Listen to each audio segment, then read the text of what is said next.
வணக்கம். என்ற ஸ்டைலில் சிந்தாமணி சிக்கன் எப்படி செய்யலாங்கிறத நல்லா கார சரம சுருக்குன்னு நம்ம விறகடுப்பில் தான் தோட்டத்தில் தான் செய்யப்போம். எப்படிங்கிறத பார்க்கலாம் வாங்க. பாருங்க, அடுப்பத்த வச்சாச்சு. மண் சட்டி தான் வச்சிருக்கிறேன். இந்த சிந்தாமணி சிக்கன்னால இந்த மண் சட்டிலையும் நல்லெண்ணெய் செய்யறத வேற லெவலாக இருக்கும். வாங்க பார்க்கலாம். நல்ல சட்டி காஞ்சிருச்சு. நல்லெண்ணெய் ஊற்றிடலாம். 1 கிலோக்கான நல்லெண்ணெய்.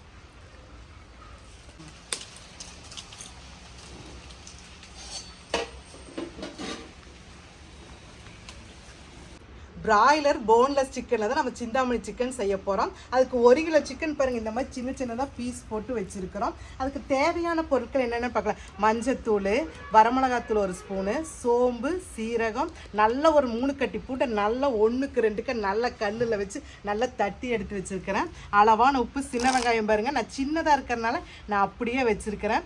பாருங்கள், வரமிளகா 20 வரமிளகாயை இந்த உள்ளே இருக்கிற அந்த இதெல்லாம் விதையெல்லாம் எடுத்துகிட்டு வச்சுருக்கேன். இது காரம் கம்மினால நான் கொஞ்சம் கூடுதலாக போட்டிருக்கிறேன். நீங்கள் கரெக்டான காரம் மிளகா ஒவ்வொன்றும் நல்லா காரமாக இருக்கும். அப்போ அளவை நீங்கள் கம்மி பண்ணிக்கோங்க.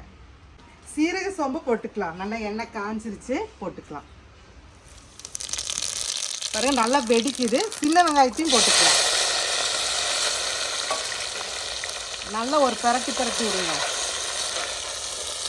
நல்ல மணத்துக்கு வெங்காயம் மனம் தூக்கலாக இருக்குதுங்க. அந்த மனம்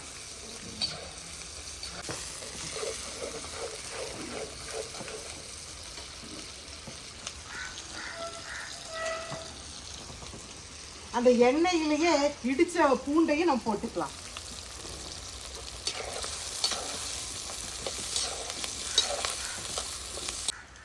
வெங்காயம் பூண்டு நல்லா வதங்கிருச்சு, மர வேக்காடு. இப்போ இந்த வரமிளகாயை நம்ம போட்டுக்கலாம்.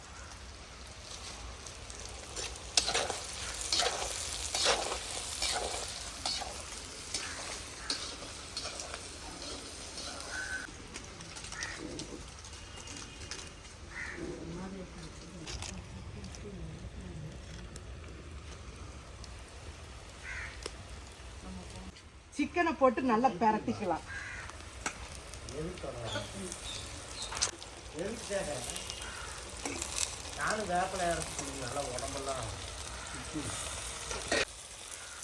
நல்ல சிக்கனை வெங்காயம் வரமிளகா பூண்டோட நல்லா பிரட்டுன்னு நல்லா பிரட்டிக்கோங்க.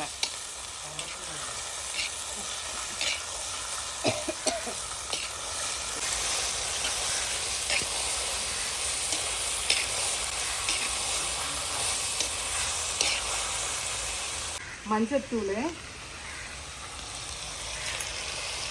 அளவான கல்லுப்பு, வரமிளகாத்தூள் கடைசியில் போட்டுக்கலாம். ஒவ்வொருத்தரும் முன்னாடியே போடுவாங்க. தக்காளி இதெல்லாம் நான்லாம் போடல. என்ற ஸ்டைலில் தான் நான் இது செய்யறேன்.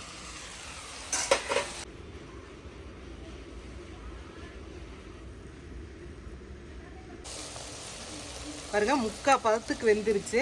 இன்னொரு 1/4 பதத்துக்கு வேகணும். அப்போ நல்லா இந்த இதில் அடுப்பில் அந்த தண்ணி விடுறக்கோ அது அப்படி அந்த எண்ணெயிலையும் வதக்க அந்த மன தூக்கலாக இருக்குதுங்க.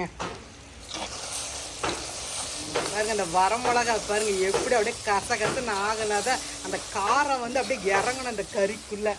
அப்போதான் சுவை செம சுவையாக இருக்கும். பிராய்லர்னால நான் தண்ணியே ஒரு சொட்டு கூட ஊற்றல. இதே நீங்கள் நாட்டுக்கோழியில் செய்யறதுன்னா ஒரு 2 சொம்பு தண்ணி ஊற்றினா தான் நாட்டுக்கோழி நல்லா வேகும்.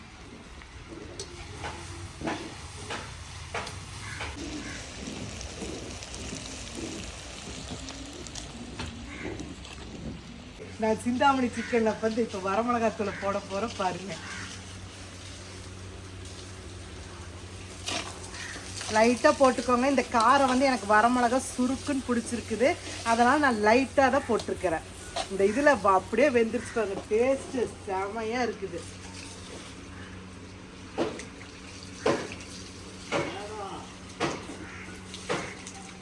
சூப்பர். A1 பாருங்க, சிந்தாமணி சிக்கன் ரெடி ஆயிடுச்சு. இப்போ நல்லா ஃப்ரெஷ்ஷான கருவேப்பிலை தோட்டத்திலேருந்தே உருவி அப்படியே மேலால போட்டுக்கலாம்.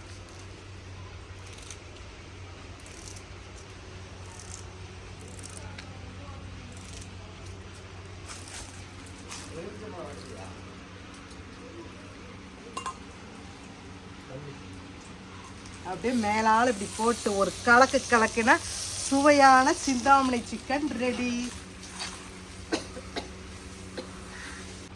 சுவையான சிந்தாமணி சிக்கன் ரெடி ஆயிடுச்சு. இதே மாதிரி நீங்களும் செஞ்சு பாருங்க, சுவைச்சு பாருங்க. எப்படி இருக்குன்னு கமெண்ட்ஸ் சொல்லுங்க, லைக் பண்ணுங்க, ஷேர் பண்ணுங்க, சப்ஸ்கிரைப் பண்ணுங்க. Very very thank you.